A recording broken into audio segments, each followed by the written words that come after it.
கண்ணியத்துக்குரிய ஏக இறைவன் அல்லாஹ்வின் நல்லடியார்களே, நம் அனைவருக்கும் அந்த ஏக இறைவனுடைய அருள் உண்டாவதாக. இதுக்கு இன்டென்ஷன்பாங்க. இன்டென்ஷன்னா இன்னமல் அவமானும் பின்னியாத்து.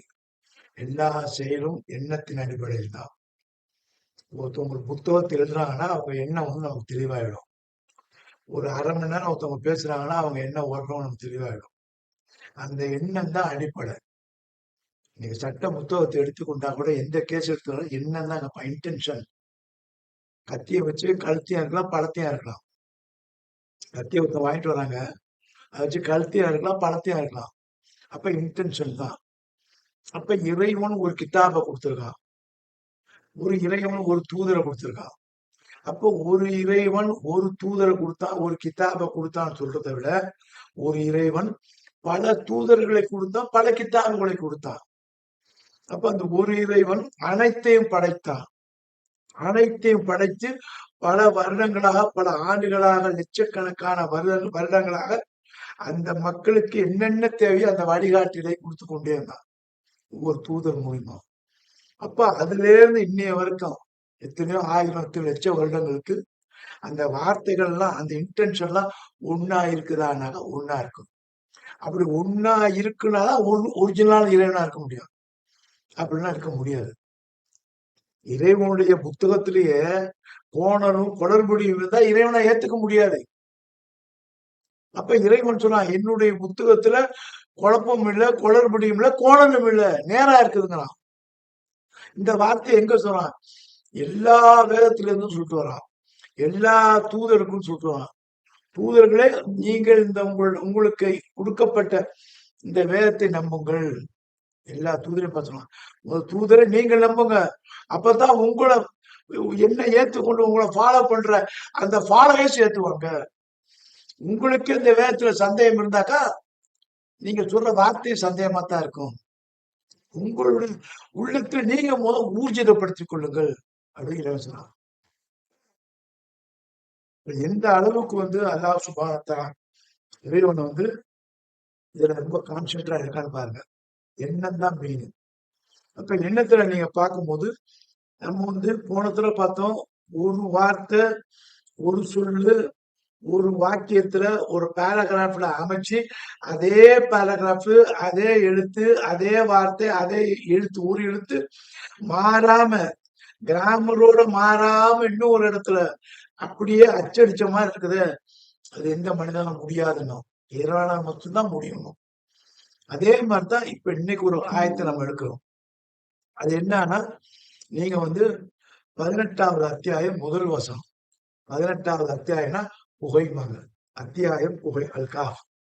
அந்த 18வது வசனத்துல முதல் வசனம், அந்த வசனத்தை எடுத்தீங்கன்னா இறைவனோட இன்டென்ஷன், இறைவன் யாரு, நாம எப்படி இறைவனை அறிய முடியும் அப்படிங்கறத தெளிவா இறைவன் சொல்லுவான்.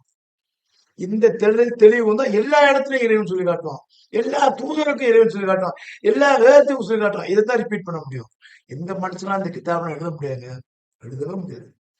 அப்ப சொல்றான் பாருங்க, பிஸ்மில்லாஹிர் ரஹ்மானிர் 18வது அத்தியாயம் அல்-காஃப்ல முதல் வசனம், அல்ஹம்துலில்லாஹ், புகழனைத்தும் அல்லாஹ்வுக்கு, லில்லாஹி, அல்லாஹ்வுக்கு தான் எல்லா புகழும். ஏன் எல்லா புகழும் அப்படின்னு நீ கேள்வி கேட்டீங்கன்னா, வானம் பூமி எல்லாத்தையும் படைச்சவன் இறைவன் தான். ஆகவே எல்லா புகழும் அந்த இறைவனுக்கு. நீ கண்டுபிடிச்ச ராக்கெட்டு புகழனைத்தும் உனக்குத்தான். ஆனா அந்த ராக்கெட் உட்கார்ந்த இடம் இது சந்திரன். அப்ப சந்திரன்ல நீ உட்கார வச்ச ராக்கெட்டுக்கு உன் புகழுங்கும் போது அதை உட்கார வச்ச இடம் இது சந்திரன். அப்ப சந்திரனை நீ படைக்க முடியாது, படைக்க முடியாது.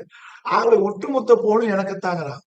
வானத்தையும் பூமியும் படைத்து இவன் அனைத்தையும் நான் படைச்சனே, ஆகையினால எல்லா புகழும் எனக்குத்தான். உனக்கு ஒரு புகழ் தான், உனக்கு கொஞ்சம் தான். இந்த புகழ் கண்டுபிடிப்பதற்கு ஏற்றவாறு புகழ் இருக்கும். ஆனா எல்லா கண்டுபிடிப்பும் என்னுடைய அஸ்திவாரம் தான். அதனால சொல்றான், அல்ஹம்துலில்லாஹ், இந்த புகழ் அனைத்து புகழும் எனக்கு. உனக்கு ஒரு புகழ், அவருக்கு ஒரு புகழ், அவருக்கு எல்லா புகழும் யாருக்கு? ஏக இறைவனா அல்லாஹ்வுக்கும் தான். அல்ஹம்துலில்லாஹ், எல்லா புகழுக்கும் இறைவனுக்கு. அல்லதி, அவன் எத்தகையவன் என்றால், அஞ்சல அலா அப்திஹி, அஞ்சல இறக்கினான், கொடுத்தான். யாருக்கு? அலா அப்திஹி, தன்னுடைய அடிமைக்கு. தன்னுடைய அடிமைனா யாரு? நம்மளும் அடிமைத்தான், எல்லாரும் அடிமைத்தான். அப்ப எல்லா தூதரும் அடிமைதான். அப்ப அல்லா அப்திஹி, என்னுடைய அடியாருக்கு நான் இறக்கி வைத்தேன் வேதத்தை. அப்ப இந்த வேதத்தை இறக்கி வச்சா யாரு? மோபிடி சலாசன் இந்த வேதத்தை கொடுத்திருக்கான், மூசாவுக்கு வேதத்தை கொடுத்திருக்கான், அப்புறம் ஈசாவுக்கு வேதம் கொடுத்திருக்கான், தாவூது நபிக்கு வேதம் கொடுத்திருக்கிறான், இப்ராஹிம் நபிக்கு வேதம் கொடுத்திருக்கான். இப்படி ஒவ்வொரு இறை தூதருக்கும் நான் வேதத்தை கொடுத்தேன் அப்படி சொல்லி ஒட்டுமொத்த உலக மக்கள் அனைவருக்கும் ஆரம்பத்தில் என்று வரை சொன்னா வேதம் கொடுக்கப்படாத சமுதாயமே இல்லை. அப்ப எல்லாரும் வேதம் கொடுக்கப்பட்டவன் தான். அதான் சொல்ல பாருங்க, அல்லது அவன் இப்படி பெற்ற என்றால் அஞ்சல இறக்கினான் அலா அப்திஹி, தன்னுடைய அடியாருக்கு. அப்ப இன்னைக்கு இந்த குரான் எடுத்தீங்கன்னா யாருக்கு? இந்த முகமது நபிக்கு இந்த குரானை இறக்கினா. குரான்னா படிக்கணும். கிதாபு, இந்த புத்தகத்தை, இந்த வேதத்தை, வளம் மேலும் வா, மேலும் லம் வா, மேலும் லம் இல்லை, அளவு ஆக்கினான். ஆக்கினான் என்னதாக்கினான்? லகு இவாஜன், எந்த விதமான கோணலும் இல்லாமல் இந்த கித்தாபை ஆக்கினான், எந்த வித முரண்பாடும் இல்லாமல் இந்த கித்தாபை ஆக்கினான். என்ன அழகா சொல்ல பாருங்க. அதாவது ஓழனத்தும் அல்லாவுக்கு அவன் எப்படிப்பட்டவன் என்றால், இறை தூதருக்கு வேதத்தை கொடுத்தான், அந்த வேதத்தில் எந்த விதமான கோணலும் இல்லை, குளறுபடிகளும் இல்லை. நீ நிரூபிங்க, நீ நிரூபி, படிச்சுட்டு நீ நிரூபி. அல்லா கோணல் இல்ல, குளறுபடி இல்லைங்கிறான். இல்ல இருக்குன்னு நீ நிரூபிக்கிறான். அப்ப படிச்சுட்டு நிரூபி, படிக்காம நிரூபிக்காத. அவர் சொன்னார், இவர் சொன்னா கூட குரான் ஒரு பேஜ்ல 10 பேஜ், ஒரு பேஜ்ல 500 பேஜ், ஒரு பேஜ்ல 600 பேஜ், ஒட்டுமொத்த அந்த முழு குரானையும் படிச்சுட்டு இது குளறுபடி இருக்குதுன்னு சொல்லு, இது பொருத்தம் இல்லைன்னு சொல்லு அப்படின்னு சொல்றான். அப்ப இந்த வார்த்தைக்கு எவிடன்ஸா இன்னும் ஆதாரபூர்வமா நம்ம நம்பிக்கையை வலுப்படுத்துறான். இங்க எப்படி வலுப்படுத்துறான், அதே மாதிரி அங்க வலுப்படுத்துறான். 2வது அத்தியாயம் அல் சூராக்கு அடுத்தது அல் பக்ரா 2வது அத்தியாயத்துல 2வது வசனத்தை சொல்றான், தாலிக்கல் கித்தாபு, இந்த வேதத்தில், இந்த கித்தாபில், இந்த எழுதப்பட்ட கித்தாபில், கொடுக்கப்பட்ட கித்தாபில், இந்த மோமினுக்கு கொடுத்த இந்த குரானில் அந்த கித்தாபு லா ரைப ஃபீஹி, பொய் இல்ல, இதுல பொய் இல்லைங்கிறான். அங்க சொல்றான் எந்த கோணலும் இல்லைங்கிறான். இன்டென்ஷனை தனியா வெளிப்படுத்தி காட்டுறான். தைரியமா சொல்றான், இதை பொய்ப்படுத்துங்கிறான். நீ படிச்சு பாருங்கிறான். உனக்கு கண்ணு காதெல்லாம் கொடுத்தன, ஏன் படிக்கலைங்கிறான், ஏன் ஆராயலைங்கிறான். அதே மாதிரி குருடனை போல செவுடனை போல வந்து விழுந்துடாத, ஆராய்ந்து நல்லா படிச்சு ஆய்வு பண்ணி சொல்லு. அப்படி ஆய்வு பண்ணி சரியில்லைன்னு சொல்லு, இல்ல சரின்னு சொல்லுங்களாம். எவ்வளவு எந்த ஒரு புத்தகத்தை எவன் வேணாலும் இந்த மாதிரிலாம் சொல்ல முடியாது. அப்ப இறைவன் அவனுடைய புத்தகம் கொடுத்துக்கு எவ்வளவு கேரண்டி சொல்ல பாரு. இத படி, குருடனை செவுடனை போல படிக்காத, ஆய்வு பண்ணி படி. ஒவ்வொரு எழுத்தையும் ஒவ்வொரு வார்த்தையும் நல்லா சிந்திச்சு படிச்சு இது உண்டு, இது பொய், இது உண்மைன்னு சொல்லுங்கிறான். இந்த குரானை கிளிக்கணும்னு வந்தவன் குரானை படிச்சு சரண்டர் ஆயிட்டான். இந்த பூமியை ஆய்வு பண்ணவன் இல்ல அப்படின்னா ஆய்வு பண்ணி என்ன சொல்றான், மா ஹலக்த ஹாதா பாத்தில் சுபானக்க வக்கீனா அதா பண்ணா, இறைவா நீ எதையும் வீணாக படிக்கவில்லை, இறைவா நீ எதையும் வீணாக படைக்கவில்லை. மா ஹலக்த ஹாதா பாத்தில் சுபானக்க, அல்லா மிக நீ தூய்மையானவன், அக்கீனா அதா பண்ணா, உன் தண்டனையிலிருந்து என்ன காப்பாத்திக்கொள். ஏன் உன்னை மறுத்த, உன்னுடைய வேதம் பூஜைன்னு சொன்ன படிச்சுட்டு நான் நினைக்கிறேன். அது மட்டும் இல்ல, ஏன் ஆய்வுக்கு உட்படுத்தி நான் ஏற்றுக்கொண்டேன். ஏற்றுக்கொண்டு அவனா சரண்டராவான், அவனா சரண்டரான. யார் சொல்லி சரண்டரான? விரும்பி ஏற்கலாம், விரும்பி நிராகரிக்கலாம். ஒட்டுமொத்தமா முதல் லைன்ல இருந்து கடைசி லைன் வரைக்கும் படிச்சுட்டு உன்னுடைய கருத்தை சொல்லுங்களாம். புக்கு எழுதுவான் ஒரு மனிதன், அதை கொண்டு ஒருத்தருக்கு கொடுத்து இதுக்கு ஒரு முன்னுரை கொடுங்க, ஒரு இது உங்களுடைய இதை கொடுங்க, உங்களுடைய எண்ணத்தை விருதிப்படுங்க, இது சரியா தப்பா அப்படிங்கிற மாதிரி. அவர் தப்புன்னு சொல்ல மாட்டார், இதெல்லாம் ரைட்டா இருக்கு, ரைட்டா இருக்கு, வேற மாதிரி எழுத்தாளர் தான் எழுதுவோம் எல்லாம். 1 2 இல்ல இப்படி சரிப்படுத்திக்கலாமே, அப்படி சரிப்படுத்திக்கலாம் போடுவான். அப்ப அவங்கள்ட்ட வந்து தான் எழுதின புக்க வந்து இன்னொருத்தவங்கள்ட்ட குடுத்து, அத வந்து முன்னுரை கேட்கறாங்க. இறைவன் என்ன சொன்னான்? ஒட்டுமொத்த சமுதாய மக்கள் சொன்னான். எனக்கு கொஞ்சம் கூட அறிவு படி. எனக்கு அதிக அறிவு படி. அறிவாளிலாம் அறிவாளி படி. நான் பெரிய ஞானவாசம் படி. அப்ப கீழ உள்ளவங்க மேல உள்ளவன அத்தனை பேரையும் கூப்பிடுறான். இவன் ஒரு புக் எடுத்துட்டு தனக்கு மேல உள்ளவன்ட்ட கொண்டு கொடுக்குறான். இறைவன் சாதாரண ஆள்கிட்ட கொடுக்குறான். பர்றா. மீடியமா ஆள்கிட்ட கொடுக்குறான். பர்றா. அறிவாளி கொடுக்குறான். பர்றா. சிறந்த அறிவாளி நான் தான் பெரிய ஆள் படிடாங்கிறான். புத்தகத்தை கொடுக்கணும். யாரையும் பற்றி இதுல பொய் இல்ல, இதுல கலப்படம் இல்ல. அதனால சொல்ல பாருங்க 18வது அத்தியாயம் 1வது வசனத்துல எந்த கோணலும் இல்லை.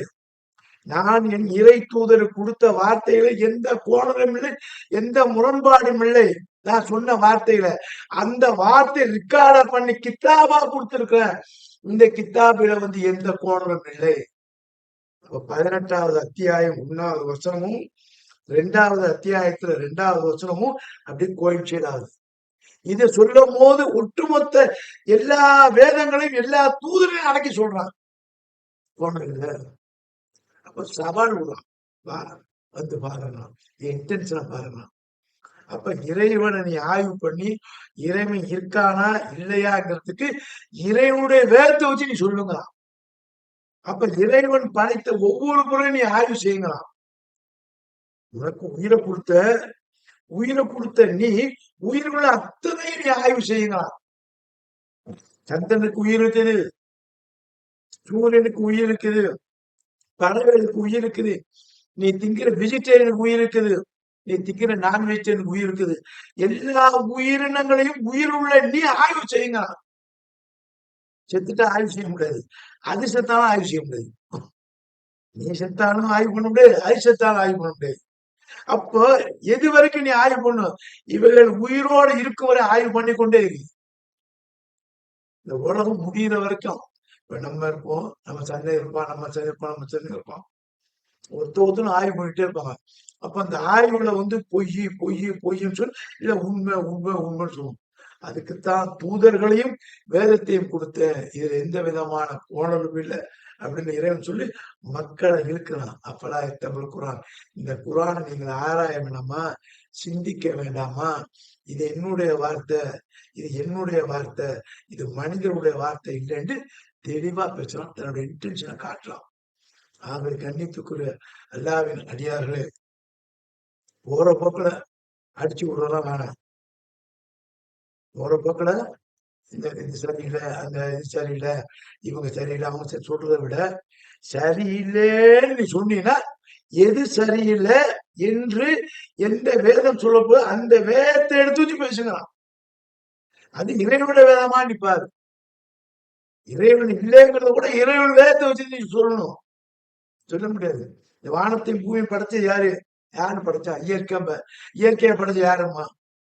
அந்த உன்னை படைச்ச யாரு? இயற்கையா? உன் தாய் தகப்பன். உன் தாய் தகப்பனுக்கு மேல படைச்ச யாரு? அப்படியே போகும். அப்ப மனுஷன் தான் மனுஷனை படைச்சு, மனுஷன் தான் மனுஷனை உருவாக்கலாம். குரங்கு தான் குரங்கு உருவாக்கணுச்சு, பண்ணி தான் உருவாச்சு, நாயத்தான் உருவாக்குச்சு, மாடைத்தான் உருவாக்கணுச்சு. யாருன்னு மாத்தி உருவாக்கல.